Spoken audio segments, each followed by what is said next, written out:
Truman by Jean Reidy, illustrated by Lucy Ruth Cummins. Truman was small, the size of a donut, a small donut, and every bit as sweet. He lived with his Sarah, high above honking taxis and growling trash trucks and shrieking cars, and the number 11 bus, which traveled south. Truman never honked or growled or shrieked at anything or anybody. He was peaceful and pensive, just like his Sarah. One day, Sarah ate a big banana with her breakfast, clipped a blue bowl in her hair, and buttoned up a brand new sweater. She strapped on a backpack so big, 32 small tortoises could ride along in it, but 0 tortoises did. Sarah placed 7 green beans in Truman's dish.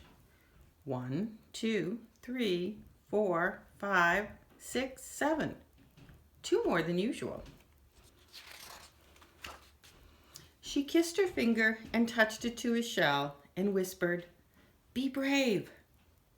Then she left. Not to worry. She'd left before, and she'd always returned. But this time, that backpack was particularly big. And Sarah looked particularly pensive. And that banana, and that bow, and let's not forget about those extra beans. That's when Truman saw something he'd never seen before. Sarah boarding the number 11 bus going south. The bus roared away. Truman waited for Sarah to return. He waited and waited. He waited 1,000 hours, tortoise hours, that is, until he could wait no longer. He would go after his Sarah. He would catch the number 11 south, even amid the honking and the growling and the shrieking, even if it seemed impossible. Bonk, as he runs into the side of his cage. That's when he noticed the rocks. 3 rocks that had always been there. 1, 2, 3. Ordinary rocks that now seemed extraordinary. And the arm of the couch, and the pillow propped just right, and that tall, tall boot, and that rug, that glorious, endless rug.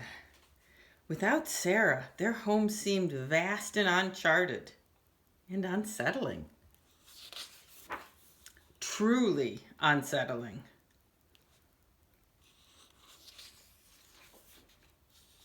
But perhaps most unsettling was that Truman could no longer see the taxis or the trash trucks or the cars or the number 11 bus.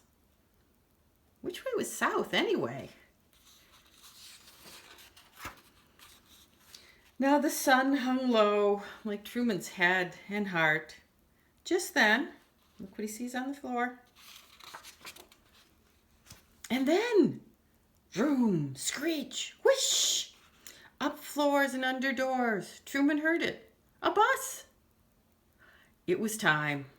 Time to catch the number 11 south, amid the honking and the growling and the shrieking.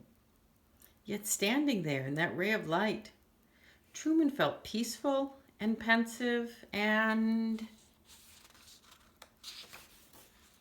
brave.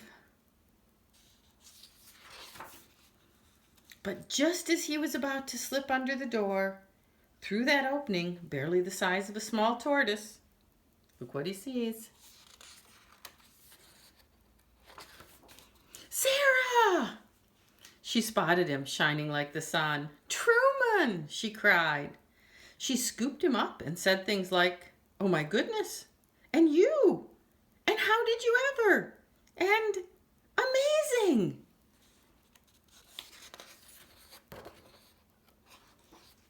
Sarah kissed her finger and touched it to his shell and tucked him back safely in his tank, where he was peaceful and pensive and proud.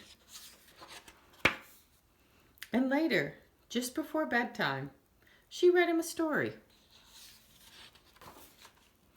And now Truman knew that one day soon he and his Sarah might travel south to see new sights and hear new sounds and think new thoughts together. The end.